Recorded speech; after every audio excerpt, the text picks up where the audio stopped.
essentially it's downloading and living this new consciousness. As I say, I think it'll be available. We still have to download it and understand how we can live it and optimize it and actualize it. So the 12th insight is really putting it into practice, and that means figuring out how to download the consciousness necessary to accelerate the mysterious coincidences, or the synchronicity as we've grown to call it, in life. That is the way we're guided to it. Mm-hmm. And what it feels like is more excitement about what's going on in our lives, more sense of purpose, knowing what to say to people, interpreting when we make crossings with people, what the truth is that they're bringing to us, and integrating that.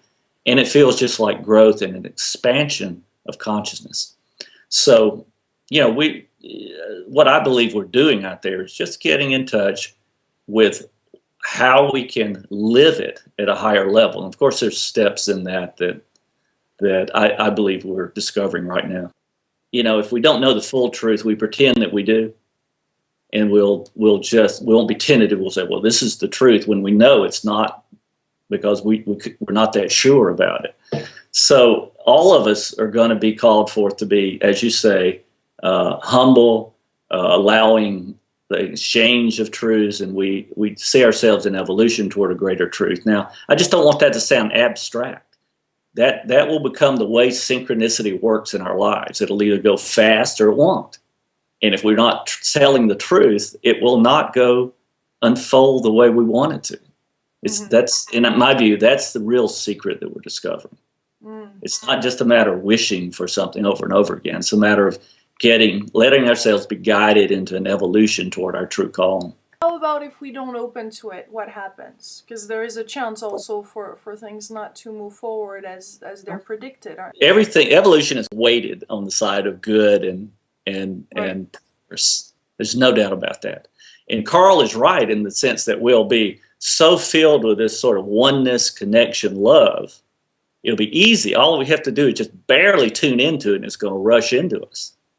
Some people, if they're in absolute fear, then they may shut off completely, no matter how powerful it is.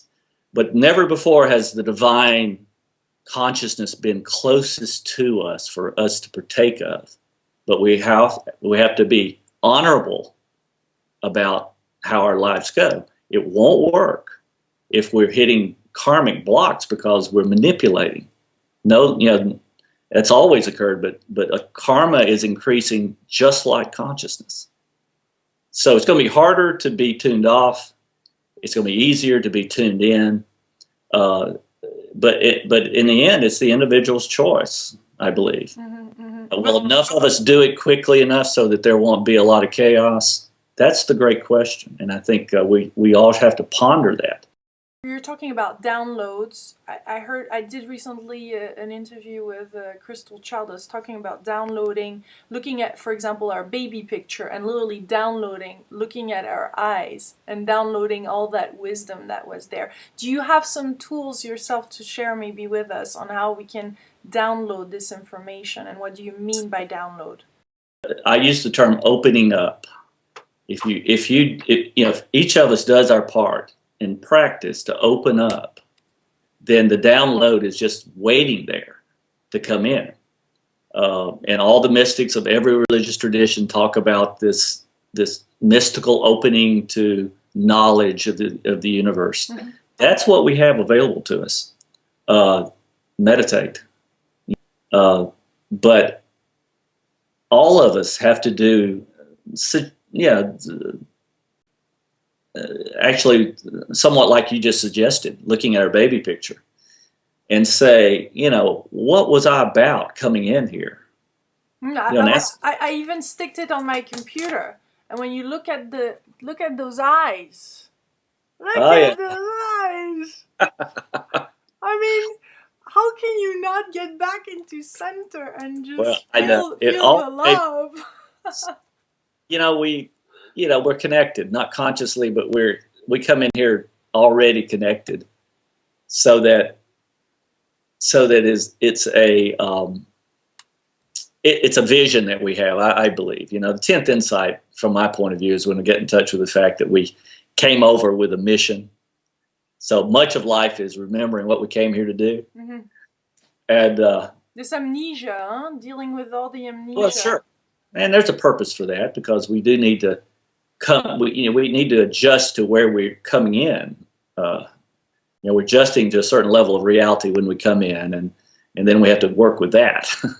So we have to remember, but it's important to remember and to look at all the synchronicities that have happened to us in our lives and ask, what was I being prepared by all that to say to people? Because as soon as we get clear on that, or clearer, it's always evolving, but clearer on that, what happens is we see that the people, the new friends we make, the people we meet at dinner or in the elevator, those people are really there to hear that truth. And we're there to hear their truth. So if we can slow down and make life about that, we're more in harmony with what's going on in the afterlife. And it's the key to spiritualizing this planet. And that is what we're about. And we're getting to understanding the actual process of it.